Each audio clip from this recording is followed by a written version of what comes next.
pelajari pengertian Al-Quran dan wahyu. Al-Quran itu berasal dari kata qara'a yaqra'u qira'atan Qur'anan, yang artinya bacaan. Redaksi ini ada di surah Al-Qiyamah ayat 17 sampai 18. Allah mengatakan inna alaina jam'ahu wa qur'anah fa idza qara'nahu fattabi' qur'anah. Bapak Ibu perhatikan, ini yang atas ini namanya Rasm Utsmani. Jadi penulisannya itu khusus. Yang bawah ini rasm Arab biasa, yang biasa ini dipakai oleh seperti Al-Quran cetakan Toha Putra, sebut merek ya. Pokoknya yang cetakan Indonesia begitu, rasmnya biasa. Nah, yang terbiasa membaca dengan mushaf dengan bukan yang Rasm Utsmani, kemudian memakai yang Rasm Utsmani yang standar Madinah, terkadang awalnya agak kesusahan atau bingung kok begini begitu. Karena ada beberapa perbedaan. Kalau yang Indonesia ini inna alaina jam'ahu wa qur'anah, hu-nya panjang itu dhammahnya terbalik. Tapi kalau Rasm Utsmani inna alaina jam'ahu wa qur'anah, hu-nya tidak terbalik tapi ada wawu kecil. Ternyata kurang besar ya, berarti besok harus lebih besar lagi. Yang kita garis bawahi adalah Qur'anah. Inna alaina jam'ahu wa qur'anah. Sesungguhnya atas tanggungan kamilah mengumpulkan di dadamu dan membuatmu pandai membaca. Jam'ahu mengumpulkan, wa qur'anah membuatmu pandai membaca. Fa idza qara'nahu, apabila kami telah selesai membacakannya, ini perintah kepada Nabi Muhammad. Apabila kami telah selesai membacakannya, fattabi' qur'anah, maka ikutilah qur'anah, bacaannya. Jadi Quran artinya bacaan secara bahasa.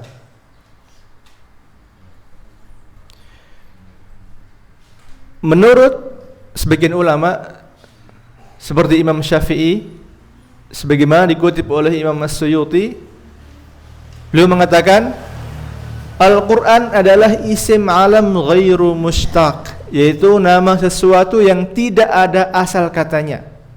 Jadi merupakan nama khusus untuk firman Allah yang diturunkan kepada Nabi Muhammad SAW, seperti halnya Taurat, Injil yang juga tidak ada asal katanya.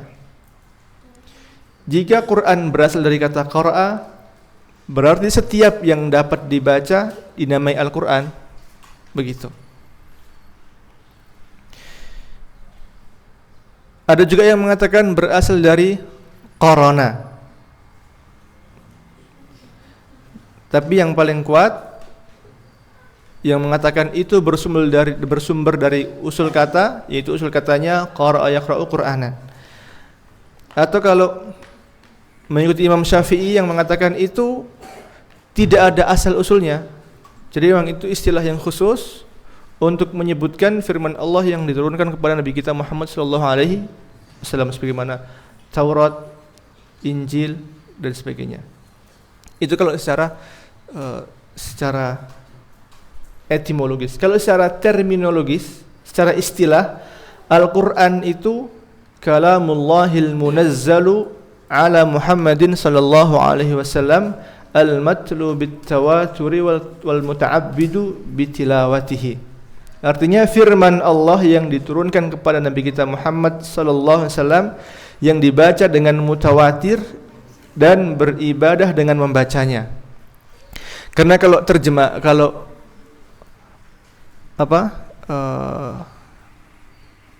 pengertian, deskripsi pengertian itu harus jami' mani'. Apa itu jami' mani'? Harus merangkum semua dan membatasi dari semua yang tidak ikut ke definisi itu. Jadi misalkan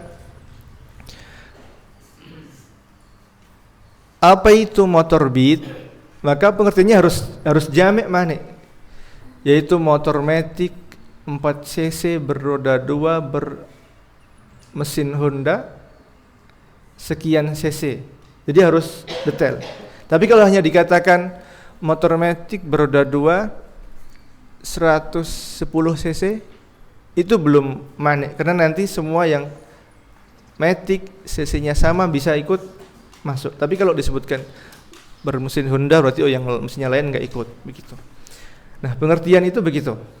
Maka kalamullah al-munazzal, firman Allah yang diturunkan kepada Nabi kita Muhammad SAW, kalamullah itu menyingkirkan semua yang bukan firman Allah.